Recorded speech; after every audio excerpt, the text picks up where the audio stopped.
Hello student. आज हम class twelfth added topic के अंतर्गत रशिया, इज़राइल एंड कुछ अन्य टॉपिक्स को लेकर के बताने जा रहे हैं आप लोगों को, जो कि आपके लिए उपयोगी होगा। रशिया की अगर बात करें तो रशिया यूएसएसआर का, सोवियत यूनियन का एक बड़ा भाग था, या सबसे मुख्य पार्ट वही था। और 90s में 1991 में जब डिसइंटीग्रेशन हो गया रशिया का, तो यूएसएसआर का, सोवियत यूनियन का डिसइंटीग्रेशन हो गया, तो रशिया उसका सक्सेसर बना, स्ट्रांग सक्सेसर ऑफ यूएसएसआर। और रशिया को सक्सेसर के नाते उसका एटॉमिक वेपन मिला यूएसएसआर का, एंड परमानेंट सीट मिला यूएनएससी में, यूनाइटेड नेशन सिक्योरिटी काउंसिल में उसको परमानेंट मेंबरशिप मिला। और आगे बढ़ते हैं तो रशिया को अगर हम देखें तो रशिया का जीडीपी जो है काफ़ी बड़ा जीडीपी है, और वर्ल्ड में 11वें नंबर पर आता है। तो इस तरह से इकोनॉमी भी रशिया की बहुत ही अच्छी है, ज़बरदस्त है। और उसके पास मिनरल और नेचुरल रिसोर्सेज, गैस का महत्वपूर्ण स्टॉक है, रिजर्व है, जो कि उसको एक शक्तिशाली देश बनाता है, powerful country in the global world, दुनिया में उसको शक्तिशाली देश बनाता है। इन सब चीज़ों पर ध्यान दीजिए रशिया के बारे में। और ये सब चीज़ें मिल करके रशिया को और भी शक्तिशाली बनाती हैं। जब हम देखते हैं कि रशिया के पास सोफिस्टिकेटेड वेपन्स हैं, न्यूक्लियर स्टेट है वो, और हथियारों का बहुत बड़ा उसके पास स्टॉक है, मॉडर्न टेक्नोलॉजी है उसके पास, और वो परमानेंट मेंबर है यूएन सिक्योरिटी काउंसिल का। तो इस तरह से जो परमानेंट मेंबरशिप, जो वीटो पावर्स कंट्रीज़ हैं उनको P5 कंट्री, परमानेंट 5 कंट्रीज़ के नाम से भी जाना जाता है। रशिया के बाद अगर हम बात करें तो इज़राइल की बात करते हैं। इज़राइल, आपको पता है कि हरियाणा आपका जो स्टेट है इससे भी छोटा स्टेट है, और मैप पर एज ए पॉइंट की तरह दिखाई देता है। और इज़राइल एक बड़ा ही पावरफुल स्टेट है, नेशन है 21st सेंचुरी में, वर्ल्ड में। और इसके पास साइंस एंड टेक्नोलॉजी के क्षेत्र में अच्छा डेवलपमेंट किया है इसने, डिफेंस के क्षेत्र में अच्छा डेवलपमेंट किया है। इंटेलिजेंस, खुफिया एजेंसी इसकी मोसाद है, जो कि ज़बरदस्त है। और इकोनॉमी भी इसकी अच्छी इकोनॉमी है। मिडिल ईस्ट यानी मध्य पूर्व, मिडिल ईस्ट का जो पॉलिटिक्स है, burning politics of middle east और वेस्ट एशियन कंट्रीज़, उसमें ये इज़राइल सिचुएटेड है, उसमें स्थित है। और वहाँ पर भी उसने अपनी जो global political standing by virtue of its indomitable defence prowess, इसका जो डिफेंस का सिस्टम है, जो शक्तिशाली रक्षा प्रणाली है, उसके चलते इसने वेस्टर्न एशिया या मिडिल ईस्ट की राजनीति में महत्वपूर्ण स्थान प्राप्त किया हुआ है। टेक्नोलॉजिकल इनोवेशन इसका बहुत ही महत्वपूर्ण है, टेक्नोलॉजी के मामले में बहुत ही आगे है। इंडस्ट्रियलाइजेशन, औद्योगिकरण अच्छा किया हुआ है इसने। एग्रीकल्चर डेवलपमेंट भी अच्छा किया हुआ है। उस डेजर्ट में, रेगिस्तान में जहाँ पानी कम है, वहाँ पर इसने इंडस्ट्री के क्षेत्र में भी अच्छा काम, एग्रीकल्चर के क्षेत्र में भी अच्छा काम किया हुआ है। Sustaining against adversity is the principle with which a small Zionist nation, एक जियोनिस्ट नेशन, यहूदी राष्ट्र के रूप में इसने अपने को स्थापित किया हुआ है। और वहाँ पे जो ग्लोबल पॉलिटिक्स है, Arab dominant West Asian politics, in particular Arab countries के बीच में भी इसने अपने को यहूदी राष्ट्र के रूप में, जियोनिस्ट नेशन के रूप में इस्टेब्लिश किया हुआ है, स्थापित किया हुआ है।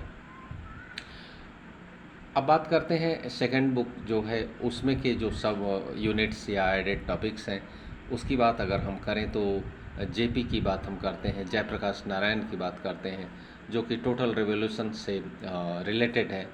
जयप्रकाश नारायण 3 चीज़ों की बात करते हैं। करप्शन के खिलाफ लड़ना है, कम्युनिटेरियन सोशलिस्ट सोसाइटी की बात करते हैं, एक ऐसा समतावादी समाजवाद and championing of revolution, campaigning of revolution, इस टोटल रिवोल्यूशन का वो प्रचार करते हैं। तो इस तरह से अगर हम देखें तो टोटल रिवोल्यूशन में इनका की कंट्रीब्यूशन 3 चीज़ों पे जोर देते हैं।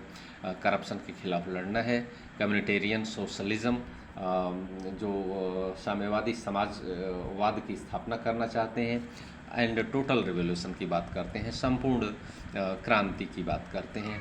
Jayaprakash Narayan was the first leader in post independence India, जो आज़ाद भारत में के पहले लीडर वो थे जिन्होंने की लड़ाई लड़ी करप्शन के खिलाफ। द पार्टिसिपेशन ऑफ यूथ को लेकर के, particularly in Gujarat and Bihar में करप्शन के खिलाफ इन्होंने नौजवानों को इकट्ठा किया, और ये पहले लीडर थे आज़ादी के बाद जिन्होंने भ्रष्टाचार के खिलाफ, करप्शन के खिलाफ लड़ाई लड़ी। Advocate the office of Lokpal की ऑफिस के लिए इन्होंने उसका रिकमेंडेशन किया, वकालत की उसकी, करप्शन के खिलाफ एक ऑफिस होना चाहिए लोकपाल का। और communitarian socialism view India as a society of communities, और उनका कहना था कि चूँकि इंडिया का सोसाइटी समुदाय का सोसाइटी है, समुदायों से बना हुआ सोसाइटी है, तो इसलिए वो कम्युनिटेरियन सोशलिज्म, साम्यवादी समाजवाद की बात कर रहे थे, समतावादी समाजवाद की बात कर रहे थे की लेयर्स, और इसके लेयर्स किस तरह से होंगे कम्युनिटेरियन सोशलिज्म जो कि बनेगा, उसमें वो कम्युनिटी की बात करते हैं, रीजन की बात करते हैं, राष्ट्र की बात, सबसे पहले समुदाय आएगा, उसके बाद रीजन आएंगे, क्षेत्र आएंगे, उसके बाद राष्ट्र आएगा, all combining together as an example of true federation. और ये जब जुड़ करके काम करेंगे एक साथ तो फिर वास्तविक फेडरेशन होगा, वास्तविक रूप से संघ बनेगा। तो ये 3 चीज़ों पर जोर देते हैं, कम्युनिटी, रीजन एंड राष्ट्र। और based on the above principle, Jayaprakash Narayan advocated transformation of individual, society and state through his call for तीनों का बात करते हैं टोटल रिवोल्यूशन में, ये तीनों को फुली चेंज करना चाहते हैं, व्यक्ति, समाज और स्टेट यानी राज्य को, सभी को, through his call for total individual, society and state, व्यक्ति, समाज और राज्य, ये सभी चेंज होना चाहिए पूरी तरह। His call for total revolution sought to encompass moral, cultural, economic, हर क्षेत्र पर वो ध्यान देते हैं, moral, cultural, economic, political, educational and ecological transformation, ये हर क्षेत्र में, इकोलॉजी के क्षेत्र में, पॉलिटिक्स के क्षेत्र में, इकोनॉमिक, कल्चर, मोरल, हर क्षेत्र में वो चेंज की मांग करते हैं, परिवर्तन की मांग करते हैं। His political transformation included the right to recall the importance of village mohalla samitis in democratic politics। ये सभी लोग इस ट्रांसफॉर्मेशन में इंक्लूड होंगे, जो कि गांव से जुड़े हुए लोग होंगे, मोहल्ला समितियां होंगी, इस डेमोक्रेटिक पॉलिटिक्स में ये सभी पार्टिसिपेट करेंगे। एंड हिज कॉल फॉर ऊपर के लोग to join political struggle for a clean, उनका कहना है सिर्फ नीचे के लोगों से ये काम नहीं होगा, ऊपर के लोगों को भी इसमें ज्वाइन करना होगा, और तभी क्लीन पॉलिटिक्स हो सकती है इंडिया में, जब ऊपर के लोग भी इसमें पार्टिसिपेट करेंगे। Essence for transformation according to Jayaprakash Narayan revolves around man who could be the recall catalyst of change in India. और इस तरह से जयप्रकाश नारायण जो मैन है, जो इंडिविजुअल है, उसको वो चाहते हैं कि वो पूरी तरह जो है चेंज में शामिल हो, और सभी लोग अपने अपने को चेंज करें, हर स्तर पर चेंज करें, कम्युनिटी के स्तर पर चेंज करें, रीजन के स्तर पर चेंज करें, एंड नेशन के, स्टेट के लेवल पर चेंज करें, सभी में चेंज आना चाहिए। तो नेक्स्ट एडिट टॉपिक को अगर हम देखते हैं तो राम मनोहर लोहिया एंड सोशलिज्म से रिलेटेड है। और राम मनोहर लोहिया की बात अगर हम करते हैं तो एक प्रख्यात सोशलिस्ट थे। जब भी हम सोशलिज़म की बात करते हैं, इंडिया के सोशलिज़म की, तो राम मनोहर लोहिया का नाम ज़रूर आता है। फ्रीडम स्ट्रगल में भी इनका जो है बहुत बड़ा योगदान रहा। Campaigned in the idea of democratic socialism का बात करते हैं, लोकतांत्रिक समाजवाद, while associated his socialism with democracy. उनका सोशलिज्म डेमोक्रेटी से रिलेटेड है, जुड़ा हुआ है। Lohia considered both capitalism and socialism equally irrelevant. उनका कहना है इंडिया के लिए कैपिटलिज्म और सोशलिज्म दोनों ही चीज़ें इरिलेवेंट है, अप्रासंगिक है for Indian society. His principle of democratic socialism has two objective. उनका कहना है कि हम उनका प्रिंसिपल जो डेमोक्रेटिक सोशलिज्म का है उसके दो उद्देश्य हैं, एक है इकोनॉमिक ऑब्जेक्टिव और दूसरा है non economic objective. Economic objective के अंतर्गत वो दो चीज़ों की बात करते हैं, फूड एंड हाउसिंग की बात करते हैं, सभी के लिए ये उपलब्ध होना चाहिए। नॉन इकोनॉमिक ऑब्जेक्टिव में कहना है इनका डेमोक्रेसी एंड फ्रीडम ये मिलना चाहिए, लोकतंत्र और स्वतंत्रता। लोहिया एडवोकेटेड चौबोर्ज राजनीति in which the open is four pillars of politics as well। चौबुर्ज राजनीति, चौखंबा राजनीति जो कहा जाता है, उसमें ये बात करते हैं उसके फोर पिलर्स की। फोर पिलर्स क्या है? Centre, region, district and village. ये फोर पिलर्स हैं। ऑल आर लिंक्ड, ये सभी एक दूसरे से जुड़े हुए हैं, एक दूसरे के साथ सपोर्ट करते हैं। और बात अगर करा जाए राम मनोहर लोहिया एंड सोशलिज्म का, तो giving consideration to affirmative action, Lohia argued that policy of affirmative action should not only be for the downtrodden but also for the women and the non religious. ये सभी को शामिल करना चाहते हैं। इनका कहना है इसमें वुमेन्स भी शामिल होनी चाहिए और नॉन रिलीजियस जो माइनॉरिटीज़ है, जो कि छोटे समुदाय हैं जो धर्म से नहीं जुड़े हुए हैं, वो सभी लोग शामिल होना चाहिए। अफर्मेटिव एक्शन होना चाहिए, सकारात्मक ढंग से सभी को जोड़ा जाना चाहिए। Based on premise of the democratic socialism and चौबोर्ज राजनीति, Lohia supported a party of socialism as an attempt of merging all political parties. इनका कहना है कि पार्टी ऑफ सोशलिज्म के लिए ज़रूरी है कि इसमें सभी पॉलिटिकल पार्टी, सभी विचारधारा के लोगों को जोड़ा जाना चाहिए। Party of socialism according to Lohia should have 3 symbols. उसके 3 सिंबल बताते हैं। Spade means prepared to make efforts, कोशिश किया जाना चाहिए सभी के द्वारा, इसका विस्तार किया जाना चाहिए। पावर ऑफ वोटिंग, वोटिंग के पावर का इस्तेमाल किया जाना चाहिए। एंड संघर्ष करने के लिए तैयार रहना चाहिए। विलिंगनेस टू मेक सेक्रीफाइस, बलिदान देने की ज़रूरत हो तो दिया जाना चाहिए। तो ये चीज़ इनका मतलब 3 चीज़ बताते हैं। 3 सिंबल्स जो उनका डेमोक्रेटिक सोशलिज्म है उसके लिए वो बताते हैं कि इसमें जो है कोशिश किया जाना चाहिए, मेक इफोर्ट एंड वोटिंग का पावर यूज़ किया जाना चाहिए, और ज़रूरत पड़ी तो विलिंगनेस टू मेक सेक्रीफाइस, बलिदान त्याग के लिए तैयार रहना चाहिए। नेक्स्ट एडेड टॉपिक के रूप में हम देखते हैं पंडित दीनदयाल उपाध्याय की बात करते हैं। वो फिलोसफर थे, दार्शनिक, समाजवादी भी थे एंड इकोनॉमिस्ट भी थे, पॉलिटिशियन थे। और philosophy presented by him called integral humanism, एकात्मवादी मानववाद की बात वो करते हैं। Which was intended to present an indigenous socio economic model, और एक सोशियो इकोनॉमिक मॉडल की बात करते हैं, प्रस्तुत करते हैं, in which human being remain at the centre of development, जिसमें मनुष्य होगा विकास का केंद्र, सेंटर ऑफ डेवलपमेंट। मैन की बात वो करते हैं, कैसा मानव वो होगा, इंटीग्रल ह्यूमनिज्म, एकात्म मानववाद। The aim of integral humanism is to ensure dignified life for every human। कहना है प्रत्येक व्यक्ति के लिए डिग्निफाइड लाइफ इंश्योर की जानी चाहिए। Balancing the need of individual and society व्यक्ति और समाज की जो आवश्यकताएं हैं उसमें बैलेंस स्थापित किया जाना चाहिए। और it supports sustainable consumption of natural resources so that those resources can be replenished।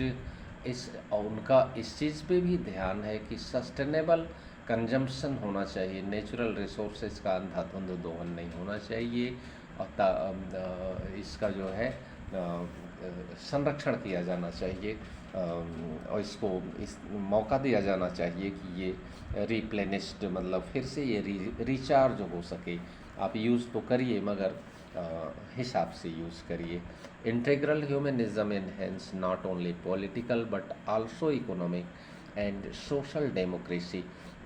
ये सिर्फ पॉलिटिकल की बात नहीं करते, इकोनॉमिक एंड सोशल डेमोक्रेसी की भी बात करते हैं, एंड फ्रीडम की बात करते हैं, सिक्स टू प्रमोट डाइवर्सिटी, विविधता की बात करते हैं। It is best suited for a country as diverse as India. India जैसे विविधता वाले देश के लिए दीनदयाल उपाध्याय जी का जो इंटीग्रल ह्यूमनिज्म है वो बड़ा ही महत्वपूर्ण है और उसके अनुकूल भी है।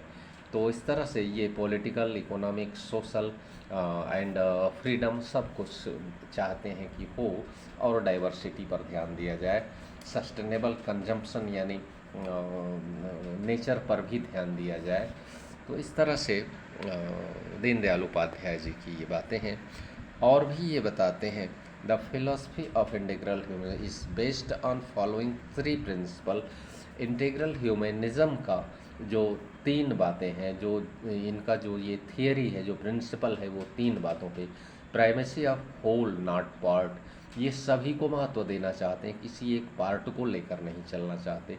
सुपरमेसी ऑफ धर्म, धर्म को साथ लेकर चलना चाहते हैं, धर्म को छोड़ना नहीं है। ऑटोनॉमी ऑफ सोसाइटी, सोसाइटी को स्वतंत्र रखा जाए, सोसाइटी जिस तरह से जीना चाहती है उसको जीने दिया जाए।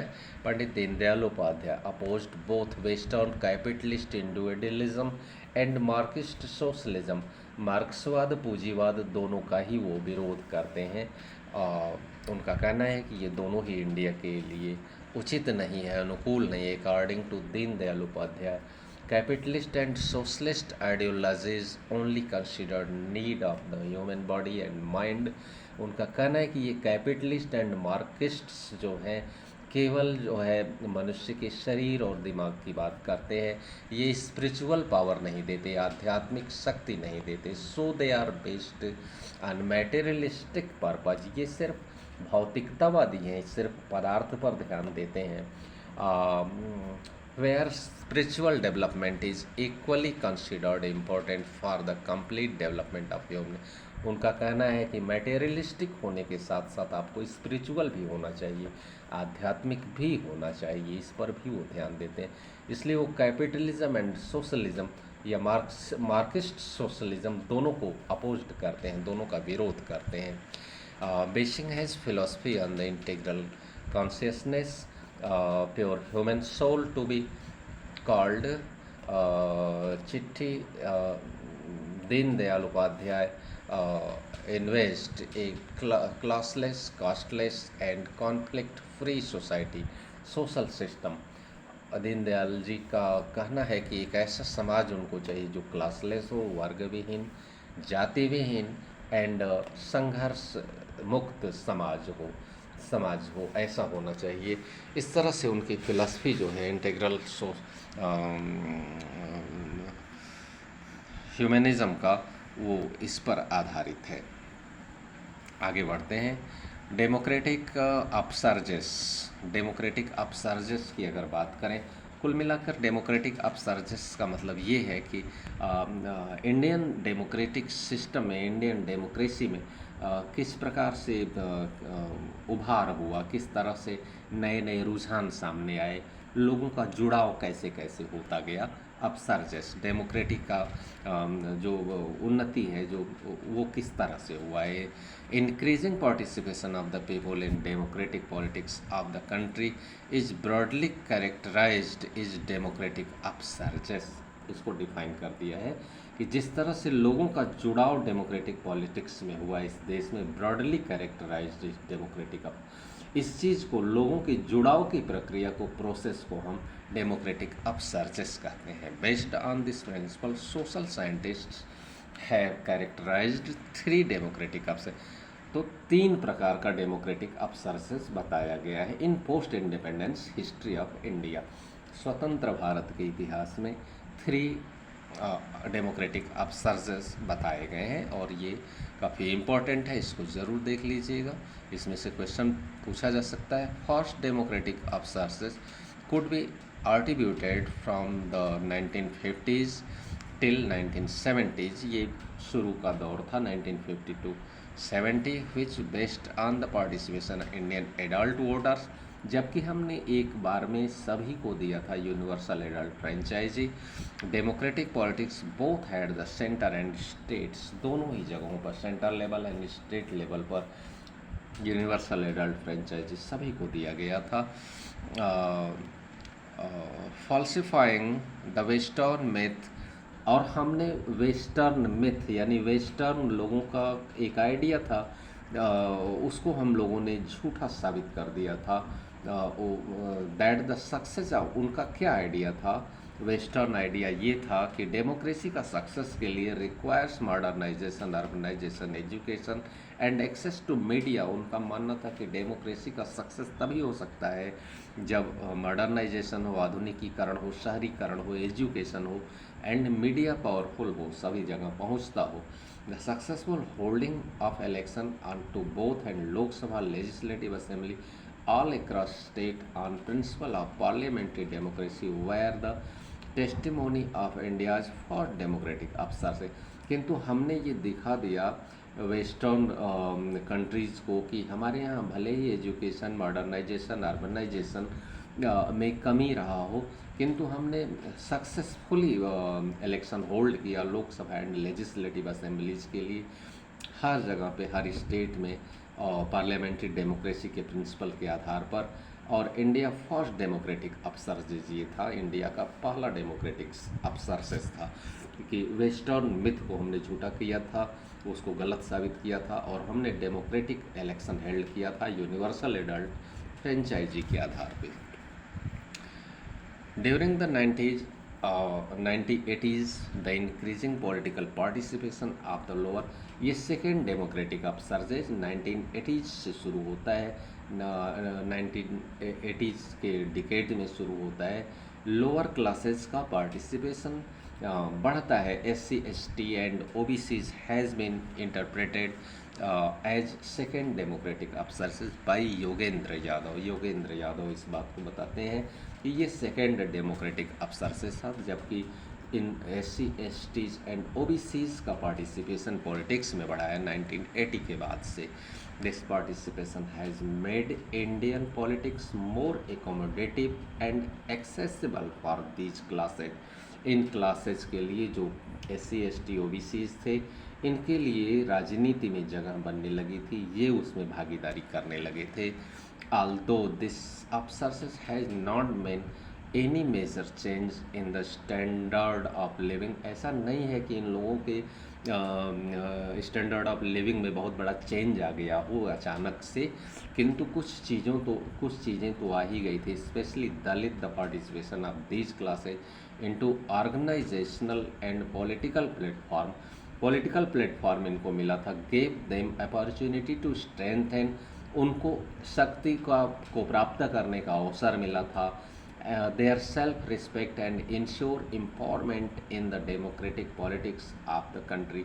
डेमोक्रेटिक पॉलिटिक्स शक्तिशाली हुई थी और उनके अंदर सेल्फ रिस्पेक्ट का भाव आया था, वो शक्तिशाली बनने की दिशा में आगे बढ़ सकते थे, पॉलिटिकल प्लेटफॉर्म उनको मिला था। ये सेकेंड अपसर्जेंस था। And era of liberalisation privatisation after 1990s, 1990 के बाद जब LPG 3 बातें, हम 3 चीज़ें, L liberalisation, P privatisation, G globalisation, उदारीकरण एंड प्राइवेटाइजेशन की बात, निजीकरण एंड वैश्वीकरण from early 90s attributed the emergence of competitive market society। जब एक प्रतियोगी बाजार का समाज बना इन कंपेसिंग all important sectors of economy, society and polity, thus paving way for the third democratic upsurge। ये थर्ड डेमोक्रेटिक अपसर्जेज 1990s के बाद जब ये लिबरलाइजेशन का नया दौर शुरू हुआ। थर्ड डेमोक्रेटिक अपसर्जेस के फीचर्स क्या थे? Represent a competitive electoral market, एक प्रतियोगी बाजार व्यवस्था का, which is based not on the principle of survival of the best, ये प्रिंसिपल यहाँ चेंज होता है, survival of the best, but rather than survival of the ablest, जो सक्षम है, जो कार्य कर सकता है, जिसके अंदर क्षमता है, वो सर्वाइव करेगा मार्केट में। It underlines three shift in India's electoral market, और तीन चीज़ें यहाँ पे देखी गई इंडियाज इलेक्टोरल मार्केट, जो इंडिया का मार्केट था, फ्रॉम स्टेट टू मार्केट, राज्य से बाज़ार की तरफ चीज़ें जा रही थी, बाज़ार की व्यवस्था बन रही थी। फ्रॉम गवर्नमेंट टू गवर्नेंस, अब गवर्नमेंट सरकार नहीं, वो केवल शासन चला रहा था, गवर्नेंस केवल कर रहा था, सारा काम उसको अन्य लोगों को करना था, वो सरकार नहीं था, केवल कार्य कर रहा था। गवर्नमेंट टू गवर्नेंस यानी लॉ एंड ऑर्डर की तरफ हो जाए। आप लोगों ने पढ़ा है ग्लोबलाइजेशन वाले में कि ग्लोबलाइजेशन का एक ये असर हुआ कि स्टेट का पावर कम हुआ है। From state as a controller to state as a facilitator, अब स्टेट कंट्रोलर नहीं होगा, वो सुविधा देने वाला होगा, फैसिलिटेटर होगा, नियंत्रक नहीं होगा। नियंत्रण कौन करेगा? मार्केट इकोनॉमी करेगी। Moreover, the third democratic upsurge seek to promote the participation of the youth, और इस थर्ड अपसर्जेस में लोगों का जुड़ाव हुआ, youth which constitute a significant chunk of Indian society and have emerged as a real game changers in view of their increasing electoral preferences for both development and governance in India's contemporary democratic politics। Youth का जुड़ाव हुआ, youth इसमें Indian society में एक real game changer बना, और वो अपनी भूमिका बढ़ चढ़ के निभा रहा था विकास में और गवर्नेंस इन इंडियाज़ कंटेम्पोरेरी डेमोक्रेटिक पॉलिटिक्स में। इंडिया का जो वर्तमान समय का डेमोक्रेटिक पॉलिटिक्स है, इसमें यूथ की भूमिका बहुत बढ़ गई है, मार्केट इकोनॉमी की भूमिका बढ़ गई है, और इस तरह से चीज़ें चेंज हुई हैं। Underline three shift in India's electoral market, state to market, राज्य से बाज़ार की तरफ चीज़ें गई हैं, बाज़ार का प्रभुत्व बढ़ा है। गवर्नमेंट, अब गवर्नमेंट कम, गवर्नेंस केवल कार्य कर रही है, लॉ एंड ऑर्डर, कानून और व्यवस्था पर ध्यान केवल देना है। From state as a controller to state facilitator, वो कंट्रोलर कम, फैसिलिटेटर ज़्यादा है, सुविधा देने वाला केवल ज़्यादा बन रहा है। तो इस तरह से इतने एडेड टॉपिक्स को आप लोग रिवाइज करके अच्छे से पॉइंट्स को क्लियर करते हुए अपने लिए उपयोगी बनाएंगे। थैंक्स।